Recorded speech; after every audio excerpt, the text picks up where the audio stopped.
Okay, ladies and gentlemen. So if you remember, last class, we went through and we were talking a lot about presidential power and how presidential power has grown over time. The Constitution wasn't super specific, and so, yes, Greg? It's in the View Day folder. Okay. How the Constitution, you can get it, sweetie. How the Constitution wasn't as specific about the presidency, and so over time we've seen presidential power grow. So we have a lot more informal or inherent powers for the presidency than we do for the legislature. So one of the really nice ways to think about presidential power is through this concept called the roles of the president. There is a political scientist, his name is Clinton Rossiter, and he actually wrote about it. He's a huge advocate for presidential power. Like, he doesn't like, when we look at those quotes, the one from Taft, where Taft is taking this very literal view of the presidency, he doesn't like that. He says that, like, the modern president needs to be a figure. Like, the modern president needs to be powerful and assertive. And so, if I were teaching younger kids about the roles of the president, I'd kind of talk about it like hats. Like, if the president signs a bill, he's wearing one hat. And if the president negotiates a treaty, he's wearing another hat. So it's simply just a way to classify presidential power through these roles. So I'll go through the roles with you, and all I'm going to do is show you pictures of presidents doing that, and then we'll just classify them and say, like, which role would that be. So on your paper, the first role is chief executive. I would liken this to being CEO of the country. If you think about somebody that is a CEO for a company, they get to make really decisive, kind of guiding direction decisions for the company. The example I always think about, so speaking of Starbucks, years ago my husband was doing this project for Starbucks back before, they used to not have like so much food, like sandwiches and all that, and they decided they were going to put warming ovens in their Starbucks so that they could warm up like your muffins and your pastries and like sandwiches and stuff. So they had this CEO that went into a Starbucks where they had done that, and he said, "What is that smell?" And he could smell the food instead of the coffee. He said, "This is terrible. We're a coffee place." And he canceled the program. Like, that day, my husband came home. He's like, "Well, we're not doing Starbucks anymore." Now, obviously, they got a CEO that changed his mind because they've gone back. But every time the president can do something like that, like make an appointment, issue an executive order, do something that's real decisive, that's just being chief executive. Chief legislator is just everything you would think that's in relationship to the Congress. Sign a bill, veto a bill, suggest legislation. Most presidents have weekly met with the leadership in Congress to try to apprise what's going on, to put his little spin on things, and to try to suggest and put pressure on the legislature. So that's being chief legislator.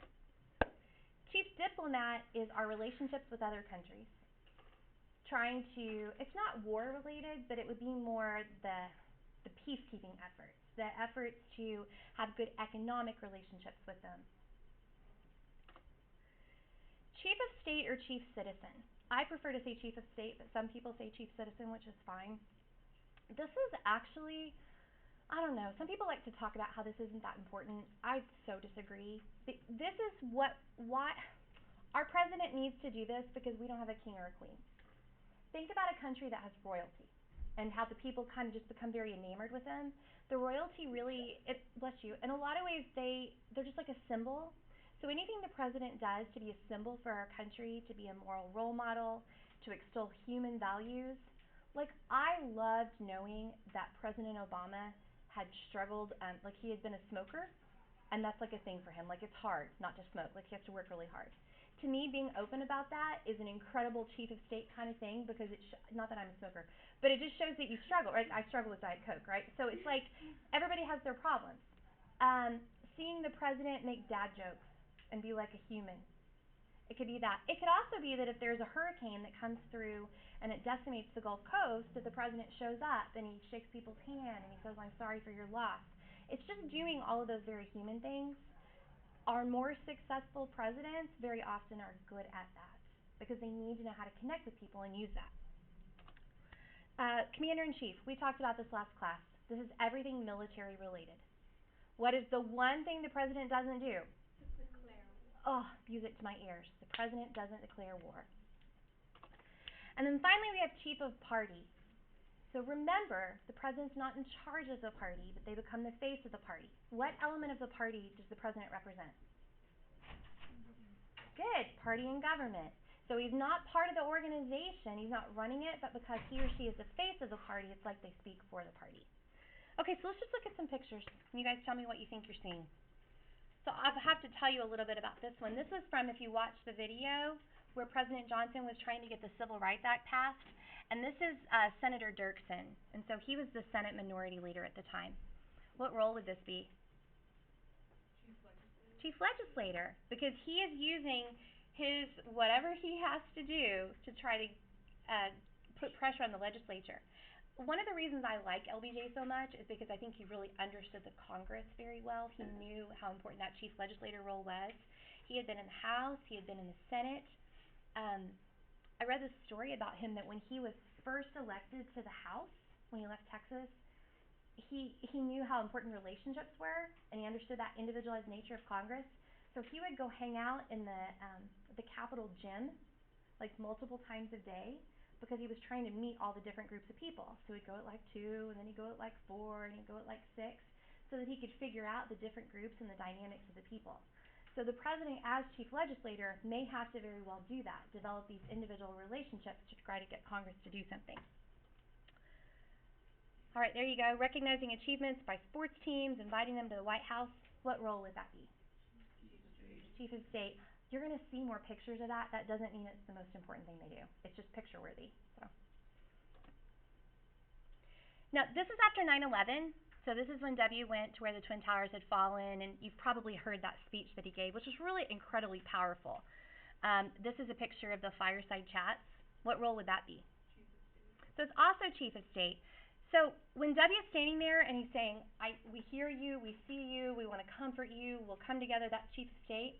When he turns around and says to someone, this is a disaster area, I want you to get X amount of aid. Call the director of FEMA. Then he's being chief executive. But in the human capacity, he's being chief of state. What's that? Do you recognize those pictures? This is a funeral, all right? Do y'all know what this is? Stairs off the plane. It's called the football. It has the codes for nuclear war. That must be with the president wherever he goes. So when he travels, there's somebody, I assume a Secret Service agent, whose responsibility is to carry that so that he has the codes to conduct nuclear war. That's very reassuring, isn't it? Okay. So what role would that be? Commander-in-Chief, for sure. That is like such an awesome responsibility. I would never want that. Like, can you imagine being responsible for nuclear war? I just, too much pressure. I'm not sure if you'll recognize all these people. This is Ronald Reagan. He was famous for his relationship with Mikhail Gorbachev. He was the last leader of the Soviet Union before the Soviet Union fell apart. I told you guys about this last time where Nixon went to China and he went on the big PR tour with Mao, kind of making a big presence. And I have no idea who these people are, but they're not American. So what role would this be? Okay, awesome. So I don't know if any of you are familiar with this, but this is a real thing. All of our recent presidents, every November, have a ceremony where they pardon a turkey. They come out, they talk about this turkey, how it's going to live out its days peacefully at Monticello or Mount Vernon or someplace like that. It's silly, right? But it is a good opportunity for them to speak to the American people prior to the holiday season. It's right after Veterans Day. They always talk about honoring our soldiers and people being away from home at the holidays. So it's kind of a fun thing. I encourage you to watch it. I'm curious if Trump will do it, to be honest with you, because it's not a thing you have to do. Go ahead. Isn't it kind of contradicting that? Why? Pardoning a turkey in November. Yeah. Turn around and eat one. Yeah, but he's saying we're not going to eat this one. This one's safe. We're giving one. Because this one's much prettier. Most turkeys are not that pretty, are they? You think he's ugly? He's not. Yeah, you wouldn't want to eat him. He's not plump enough. So. We have big ceremonies when a president signs a bill into law. Typically, the people who are standing behind him are legislators or members of interest groups. They could even be constituents, people who worked really hard to get that bill signed. This, just tidbit of information, you notice how there's so many pens? When presidents sign a bill into law, they sign like a portion of their signature, and then they use another pen, and they use another pen, and they give commemorative pens to certain people. So it's kind of like a little piece of history about that law being signed. Oh, that's kind of cool. So if there's like 20 people, it's gonna take a long time. Probably, yeah.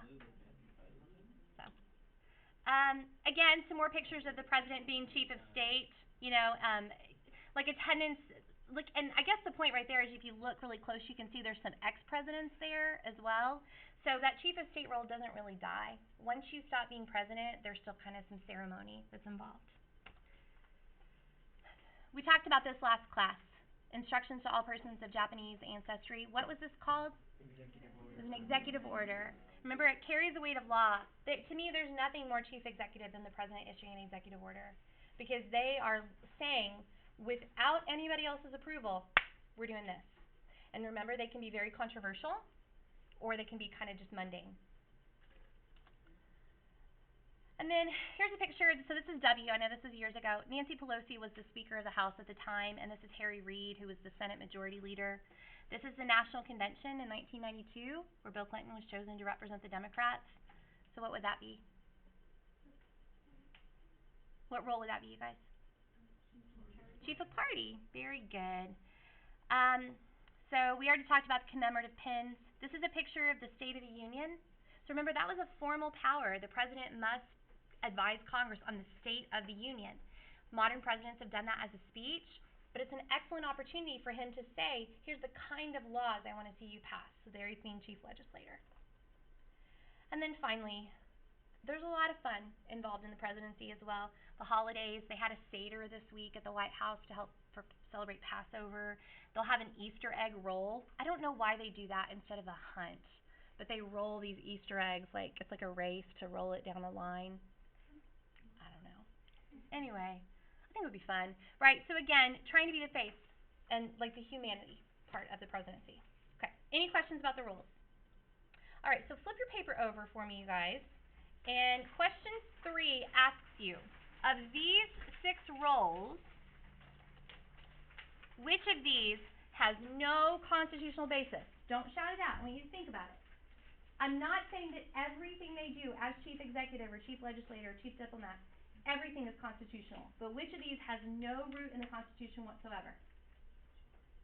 Make me happy. Come on. Party. Who said party? Party. Woo! Why? Because there's no mention of parties. Because there are no parties in the Constitution. I promise you, if you will remember that fact, that will help you answer multiple questions on the APA exam. Because that is the deciding factor about so many things about whether or not they're formal or not. If it's related to parties, it can't be in the Constitution because parties were not there. So Chief of State, the Constitution doesn't say we're going to have an Easter egg roll. It doesn't say you're going to pardon a turkey. But it does imply some ceremony in the presidency. Receiving ambassadors, welcoming ambassadors, things like that. So there is that ceremonial part to the presidency. The last question is an opinion question. I do want you to sit and think about it a little bit in terms of the significance of the roles. Why don't y'all chat about it a little bit, and then I'll see what you have to share. When you are done, everybody needs to grab a Chromebook.